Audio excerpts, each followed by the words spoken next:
1 கிராம்ல வேல்கலர் வாங்க முடியாதா?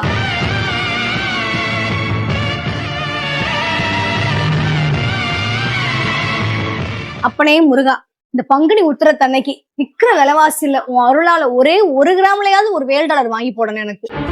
முருகா போற்றி. 1 கிராம்லாம் வாங்க முடியாது. முருகா, இது என்ன எனக்கு சோதனை? கவலைப்படாதே மகளே, அதான் நம் ஸ்ரீ விஜயலட்சுமி ஜுவல்லர்ஸ் இருக்கிறதே. பங்குனி உத்திரம் ஸ்பெஷலா நம்ம ஸ்ரீ விஜயலட்சுமி ஜுவல்லர்ஸ்ல $7 1 கிராம் இல்ல 1 கிராமுக்கு கீழேயே இருந்து நம்ம கிட்ட ஸ்டார்ட் ஆகுது.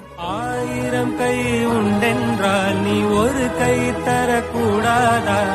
1000 கண் கொண்டாய் உன் ஒரு கண்யனை பாராதா? உன்னில் சரணடைந்தே நீ கதி. உங்களுக்கு முருகரை பிடிக்கும்னா எல்லோ ஹார்ட் கமெண்ட் பண்ணிட்டு மறக்காம உங்க ஃப்ரெண்ட்ஸ்க்கு இந்த வீடியோவை ஷேர் பண்ணுங்க. இந்த மாதிரி லைட் வெயிட் டாலர் கலெக்ஷன்ஸ் வாங்குறதுக்கு நம்ம மதுரை ஸ்ரீ விஜயலட்சுமி ஜுவல்லர்ஸ் விசிட் பண்ணுங்க.